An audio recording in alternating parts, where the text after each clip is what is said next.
On the night of August 26, 2012, a lonely stretch of Highway 93 near Kalispell, Montana, became the stage for a far darker story than anyone would ever imagine.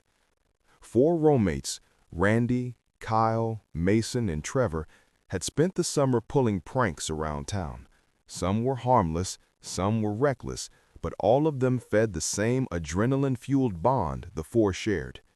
One night, Mason joked, "Imagine if we staged a Bigfoot sighting. People would freak out." Randy laughed the loudest. He loved being the center of the prank, the one everyone would talk about later. So when they found an old military-style ghillie suit in a thrift shop, Randy claimed it immediately. "This is it. This is how we go viral." The plan seemed simple. Randy would step onto the highway dressed as Bigfoot. Drivers would panic, maybe call the cops, and the four friends would watch from the distance, laughing. But Randy didn't know something else. Something much darker was also being planned. For weeks, Kyle, Mason, and Trevor had been growing tired of Randy. He took credit for their pranks, mocked their ideas, and treated their friendship like a stage for himself. A bitter resentment had been brewing, and now they had found the perfect cover. A prank gone wrong, or so it would look. Just after dark, Randy pulled on the ghillie suit. The long, leafy strips made him look like a creature stepped out of a forest nightmare. He grinned at his friends. "Get ready, this is going to be legendary." But behind the grin, none of the others smiled back. Randy stepped onto Highway 93, excited, oblivious, nearly invisible in the night. Mason whispered into Kyle's ear, "It has to look real, don't slow down." Kyle, behind the wheel of the car they had borrowed for the prank, tightened his grip on the steering wheel. His heart pounded, not with fear, but with the adrenaline of the plan they had agreed on. Randy turned toward the headlights, expecting the car to screech, swerve, or stop. It didn't. There was no warning, no brake lights, no hesitation, only the violent, final impact. Randy was thrown forward onto the pavement. Before the shock could fade, Trevor, waiting in a second car, accelerated. One more hit, one more guarantee. This time, it was fatal. When emergency crews arrived and the reports were filed, the three friends told the same story. "It was a prank. He stepped on the road. We never saw him." Investigators later confirmed the official explanation. The darkness, the camouflage suit, the speed. No driver could have seen him. No skid marks, no evasive maneuvers. Just a tragic accident. What the world never knew was the truth.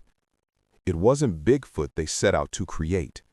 It was a perfect crime, planned by three friends who wanted the fourth out of their lives forever. A hoax meant to entertain became a murder hidden in plain sight, and no one ever suspected them. It was supposed to be funny. That's what they told themselves. Two teenagers stood on the side of a quiet country road late one summer night, laughing as they smeared petroleum jelly across a red stop sign. They wrapped it in plastic, stepped back, and admired their work. Under the streetlight, the sign looked normal, but in the dark, it vanished. They didn't think of danger. They thought of confusion, maybe a few honks, maybe a startled driver slamming brakes. Then they drove away. An hour later, an elderly woman named Jean was driving home with her sister beside her. They had taken that road for years.